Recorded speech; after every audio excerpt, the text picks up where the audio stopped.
The आइस्का and school female colleague के episode 7 में आप लोगों का स्वागत है। एपिसोड 7 की शुरुआत में हमें देखने के लिए मिलता है कि चारों एक साथ कैफेटेरिया में बैठे होते हैं और बात कर रहे होते हैं कॉन्टेस्ट के बारे में, जिसका विनिंग प्राइस होता है 1 बिलियन येन। वो लोग आपस में बात कर रहे होते हैं कि अगर आप ये प्राइस जीत जाते हो तो आप क्या चीज़ें लेना चाहोगे, उसको कैसे स्पेंड करना चाहोगे। थोड़ी देर बाद फ्यूज़की कहती है कि स्टारबक्स की एक हैलोवीन स्पेशल ड्रिंक आई है, वो उसको पीना चाहती है।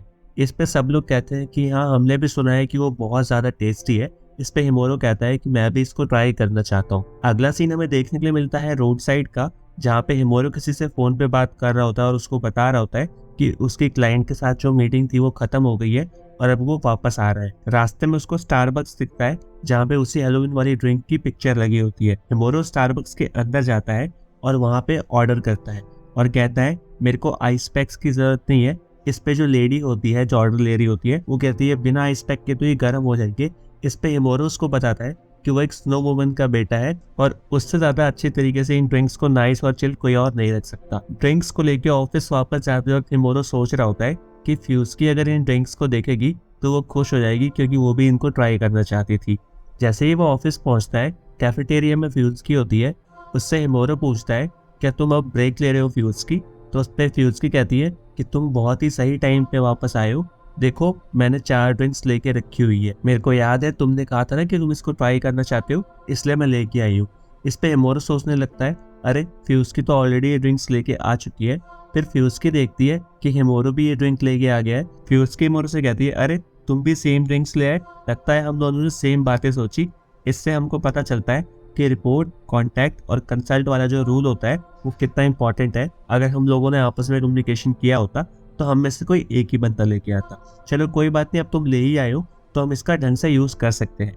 हिमोरो मनी मन सोचने लगता है कि फ्यूज़की कितनी नाइस है। अगला सीन हमें देखने के लिए मिलता है कैफेटेरिया का, जहाँ पे वो 6 लोग मिलकर ड्रिंक्स को एंजॉय कर रहे होते हैं और फ्यूज़की सोच रही होती है कि 2 ड्रिंक तो अभी भी बच गए हैं। तभी वहाँ पे उनकी एक मैम आती है।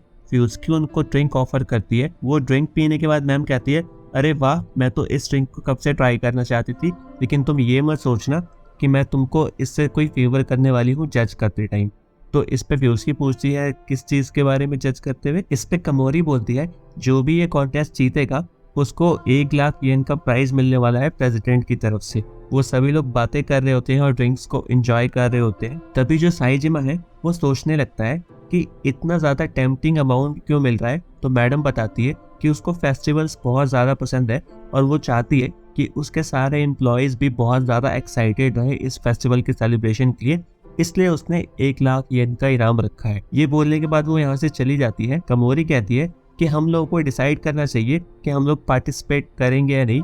इतने में देखने के लिए मिलता है कि साइजिमा और कतोरी दोनों बहुत ही ज्यादा एक्साइटेड लग रहे हैं कॉन्टेस्ट को लेके। उधर हिमोरो भी बहुत ज्यादा स्नो प्रोड्यूस कर रहा होता है। अगले सीन में हमें देखने के लिए मिलता है हैलोवीन की डेकोरेशन।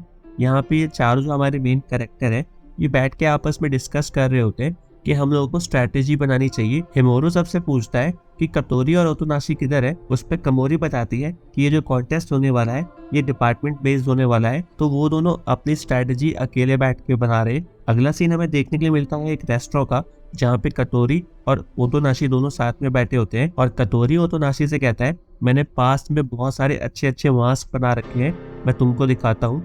अपने फोन में वो एक अजीब सा मास्क दिखा के कहता है ये तुम्हारे ऊपर परफेक्टली सूट करेगा।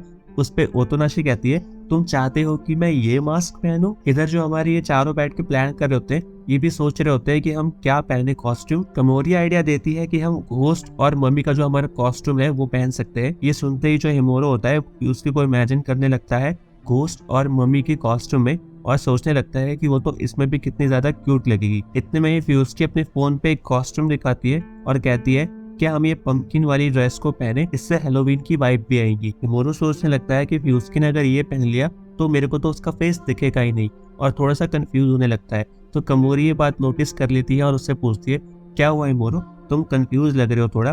तो इस पे फ्यूज़की भी पूछती है उससे कोई बात है क्या। तो उस पे हिमोरो कहता है नहीं नहीं कोई बात नहीं है। फ्यूज़की कहती है घर जाते वक्त मैं स्टोर्स में इन कॉस्ट्यूम को चेक करूंगी। इस पे हिमोरो कहता है कि मैं भी तुम्हारे साथ चलूंगा। अगला सीन हमें देखने के लिए मिलता है जहाँ पे हिमोरो और फ्यूज़की दोनों निकल चुके हैं उस ड्रेस की तलाश में।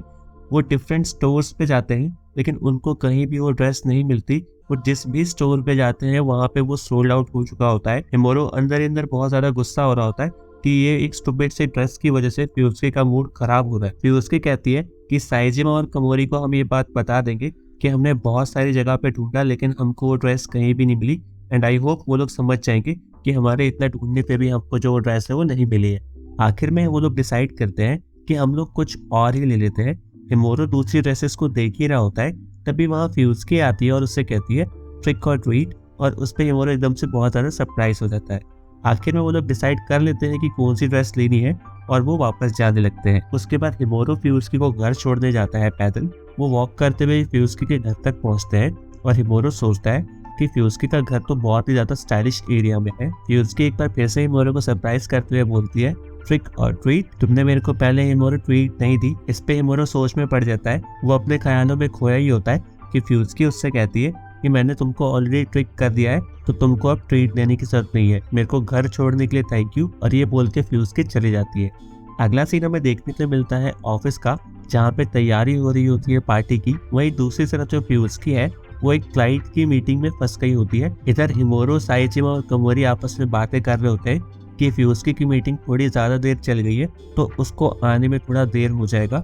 इस पे कमोरी कहती है कि आई होप कि पार्टी खत्म होने से पहले वो ज़रूर आ जाए।